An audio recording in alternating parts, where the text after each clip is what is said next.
Olá, meu nome é Alfredo e este é o vídeo 10 da série sobre teoremas da incompletude de Gödel.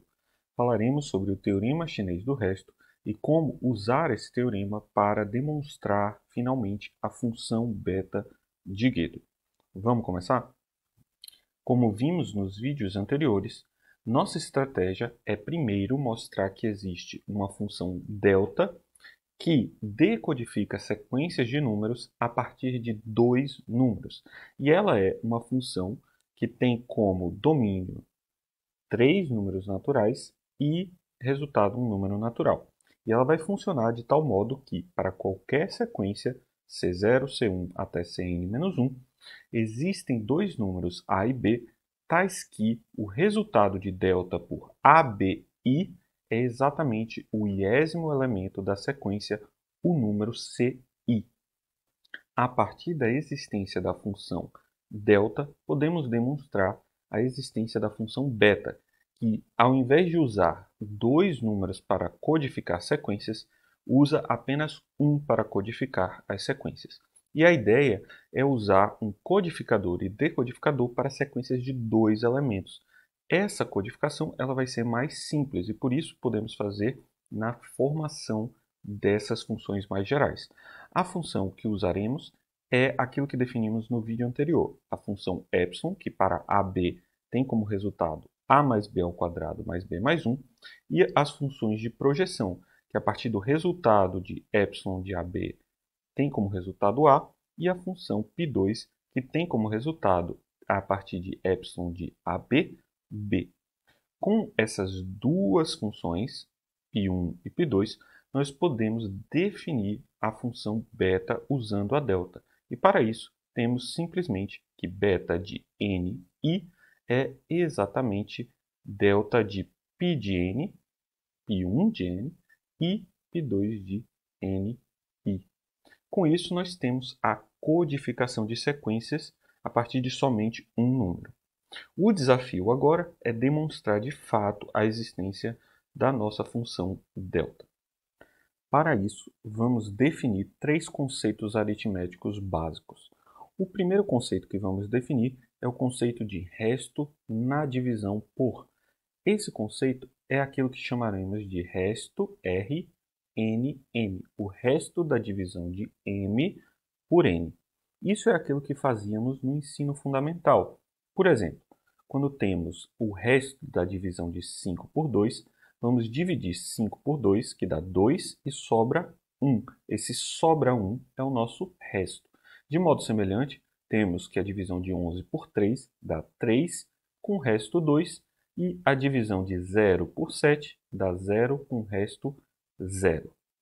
Para definirmos isso de modo formal, vamos escrever o seguinte: R de nm é o x, tal que esse x é menor do que o n, que é o divisor, e existe um número menor do que m que, multiplicado por n, tem, com a soma com x, o próprio m.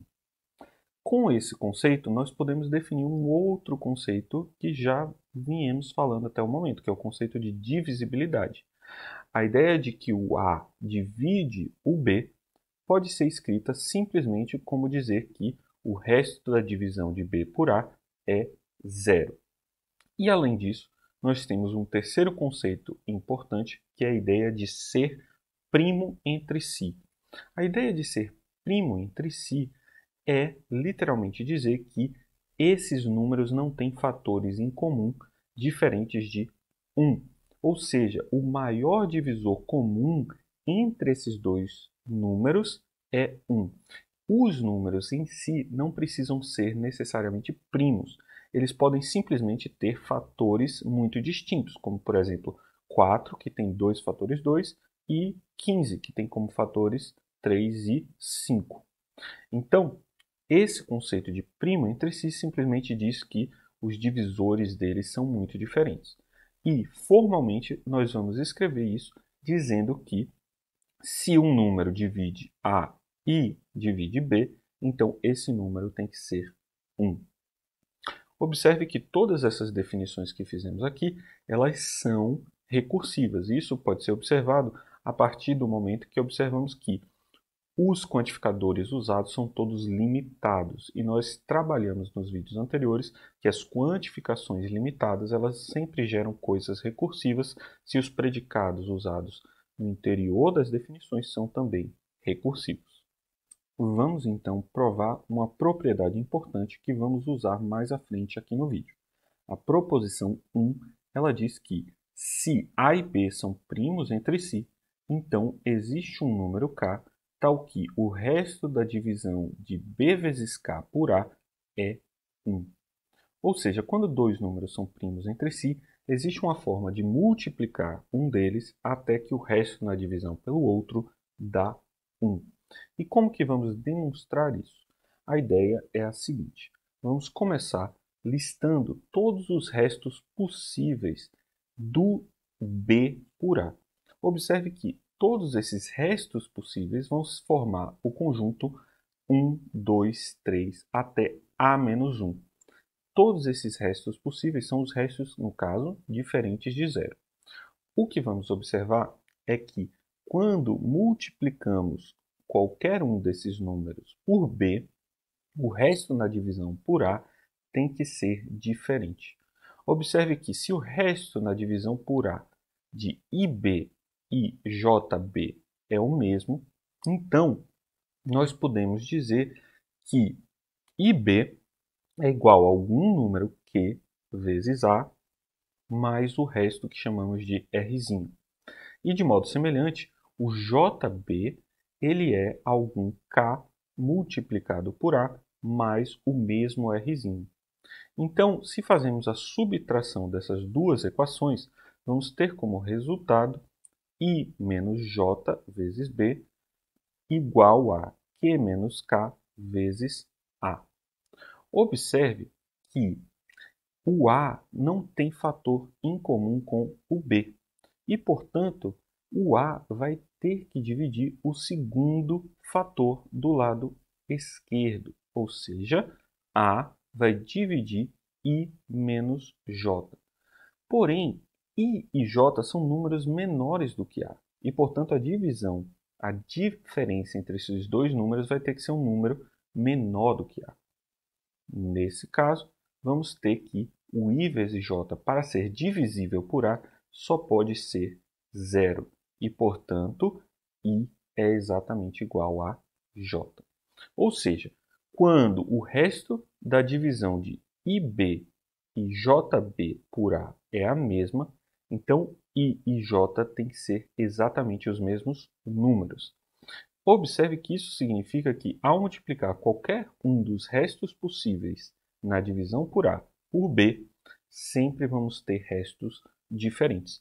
E é essa a ideia que vamos usar para obter o resultado.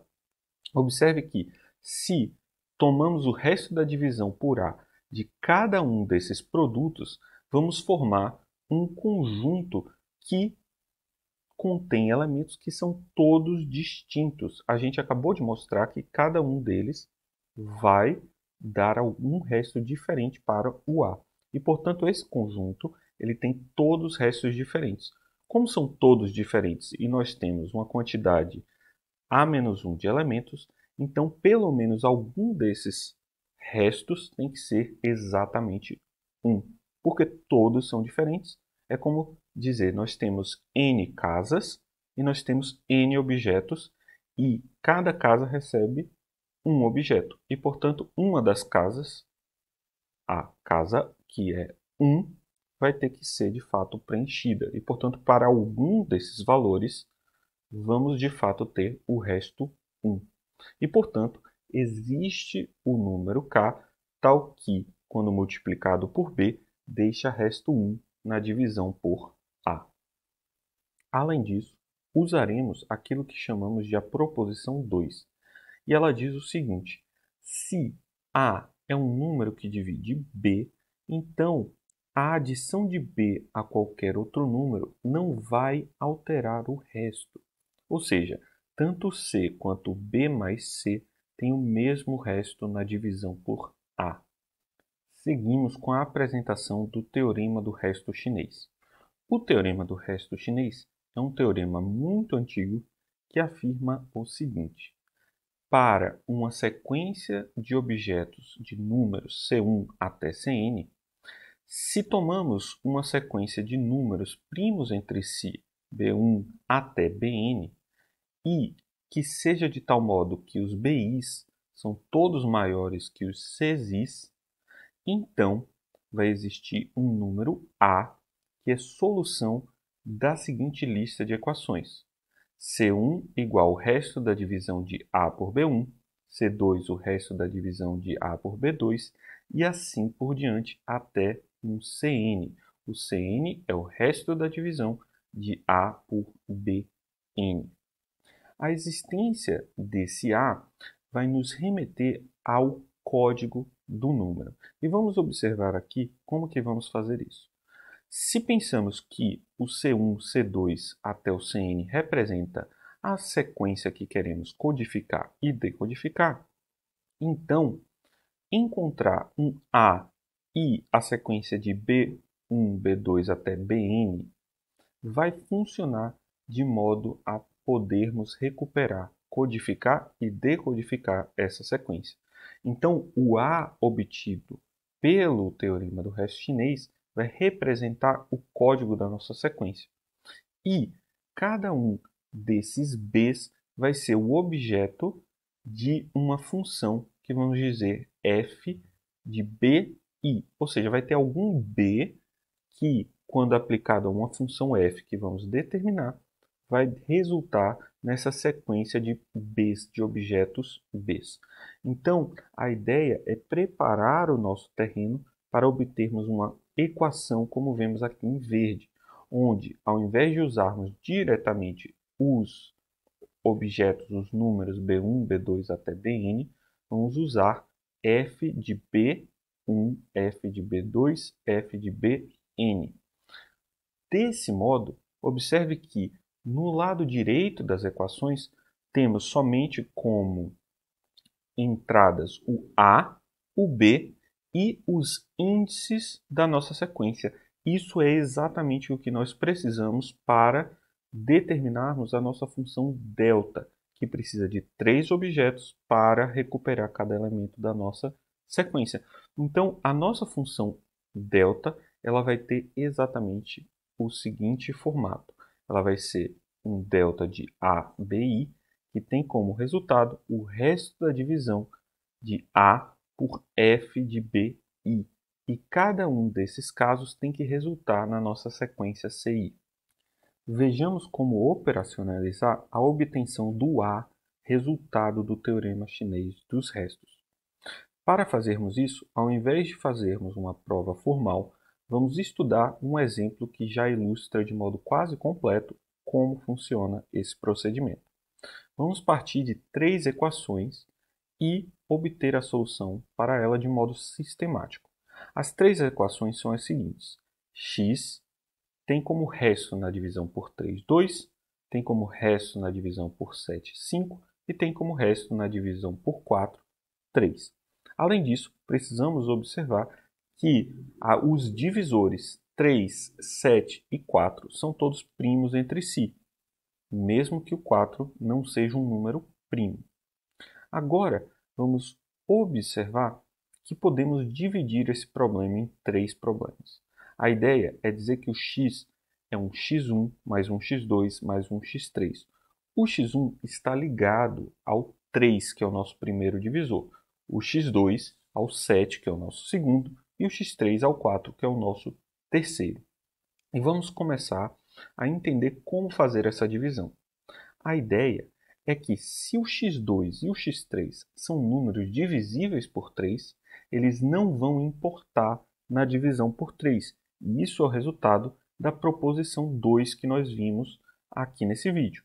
O resto da divisão por 3 de x, quando x2 e x3 são divisíveis por 3, é exatamente o resto da divisão de x1 por 3.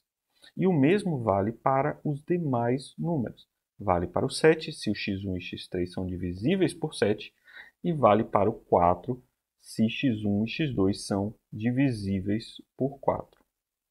E nesse caso, nós temos esse quadro sistemático para trabalharmos.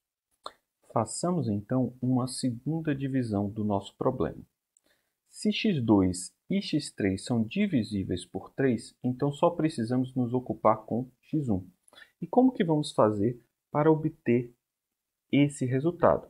Vamos fazer o seguinte, vamos multiplicar em cada um dos fatores 3 e retirar o fator 3 dividindo por 3 no primeiro.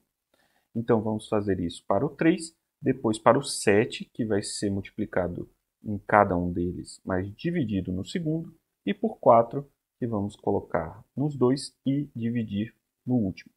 Além disso, vamos adicionar um y1, y2 e y3 para finalizar.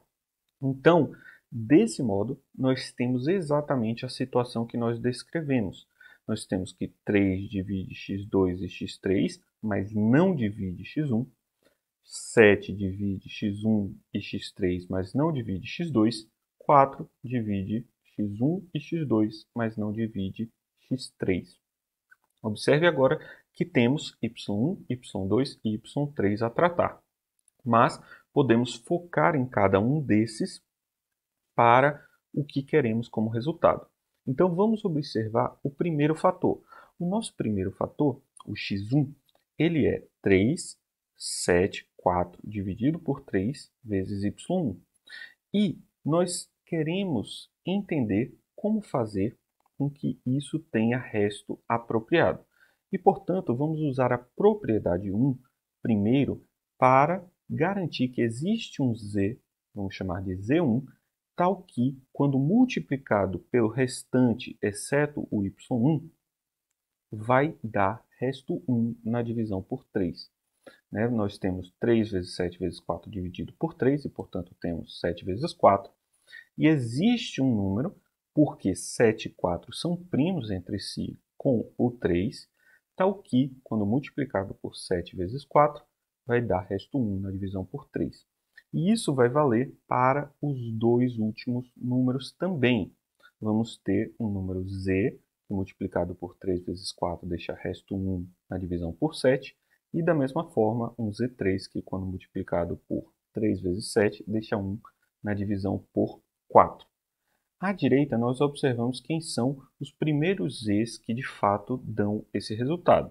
Para o caso do 3 vai ser 1, então z1 é 1, z2 é 3 e z3 é 1. Esses são os menores que têm essa propriedade. Para isso, basta só inspecionar, testar até obtermos. Agora que nós temos isso, então observe que podemos fazer mais uma segunda divisão. Então vamos dizer que o y1 é o z1 vezes um w1. E vamos fazer a mesma coisa para os demais elementos. y2 vai ser 3 vezes w2 e y3 vai ser 1 vezes w3, ou z3 vezes w3. Agora que nós temos isso, observe que, excetuando w1, w2 e w3, cada um dos restos aqui seria 1. Quando dividirmos o primeiro fator por 3, vamos ter 1 vezes w1. Da mesma forma para o segundo termo e para o terceiro termo. E por isso, a ideia aqui é simplesmente escolher w1, w2 e w3 como os restos que nós queríamos desde o começo. Os restos que nós queríamos eram o 2, o 5 e o 3.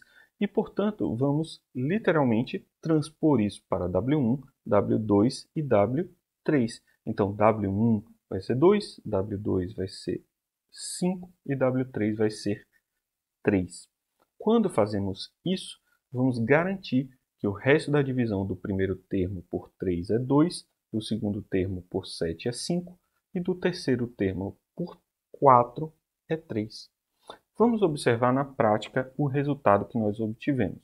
O x, nesse caso, vai ser 299, se substituirmos exatamente o que obtivemos.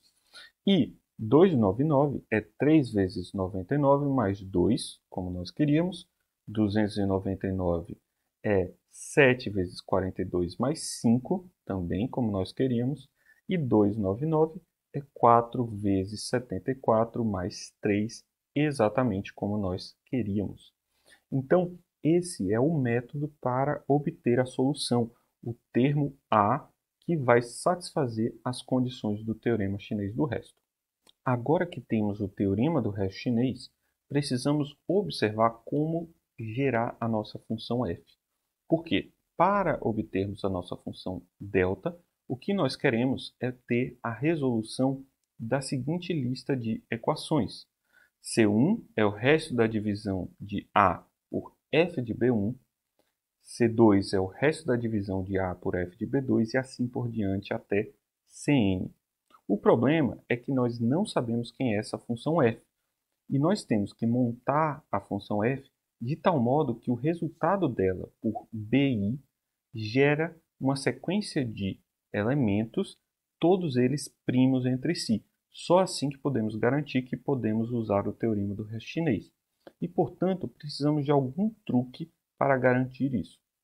A ideia é a seguinte, é um conceito muito usado na teoria dos números, que é tomar o fatorial de algum número. O fatorial de algum número, quando somado com 1, vai deixar resto 1 na divisão por cada um dos números menores que o fatorial.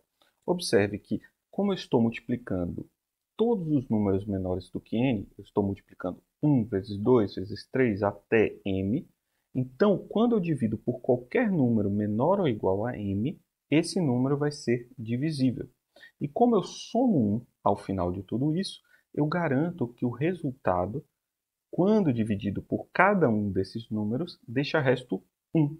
E, portanto, esse número não é divisível por nenhum número menor do que n. Fixamos, então, a função f como f de bi igual a i vezes b mais 1. E digamos que b é n mais 1 fatorial, sendo n o tamanho da nossa sequência. Nós temos C1 até Cn, e vamos dizer que b é n mais 1 fatorial. Agora vamos observar que o resultado da função f para b e qualquer i entre 1 e n gera números primos entre si. E por isso vamos supor, por contradição, que existe algum número primo p que divide dois desses números. Um primo p que divida f de bi e f de bj com i diferente de j. Se isso acontece, nós podemos escrever o resultado de cada uma dessas, o resultado da função por i e por j, como p vezes algum número. Então vamos ter que i vezes n mais 1 fatorial mais 1, que é o resultado de f de bi, é igual a p vezes qi, algum número, qi, e j vezes n mais 1 fatorial mais 1 é igual a p vezes 1qj. Subtraindo essas duas equações, vamos ter como resultado i menos j vezes n mais 1 fatorial é igual a p vezes qi menos qj. Observe que p, portanto, tem que dividir i menos j vezes n mais 1 fatorial, porque esse número é igual a p vezes alguma coisa. Mas observe que p divide cada uma dessas funções. E como nós observamos, quando temos um número fatorial, o divisor desse número, quando ele é somado a um número 1, não pode ser nenhum número menor do que o n mais 1. Então, o p não pode ser nenhum número menor do que n mais 1. P sendo um número maior do que isso e sendo um número primo, então P vai ter que dividir o segundo número, que seria I menos J. Mas I menos J também é um número menor do que N. Então P não pode dividir nenhum desses números. E isso é um absurdo. Logo, P não pode existir. E esses números são de fato primos entre si. Sabendo que o resultado da função f por b e sempre nos dá números primos entre si, podemos usar o teorema chinês do resto para obtermos o A, codificando a sequência C1 até Cn. Então existem A e B, tais que delta de ABI, que é o resto da divisão de A por f de BI, resulta no iésimo elemento da nossa sequência, o CI.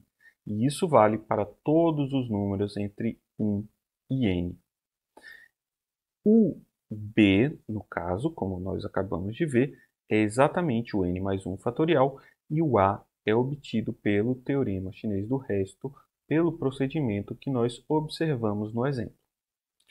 Com isso, nós finalizamos a obtenção da função delta, e como consequência, nós temos também a função beta. Vamos então fazer duas observações pequenas antes de finalizarmos o nosso vídeo. Primeiro, que a partir desse momento vamos tratar as sequências de um modo mais especial. Sempre que estivermos falando de uma sequência, o primeiro elemento dessa sequência vai dizer o tamanho da sequência. Isso vai facilitar o nosso tratamento e vai garantir que não falemos nenhuma ambiguidade.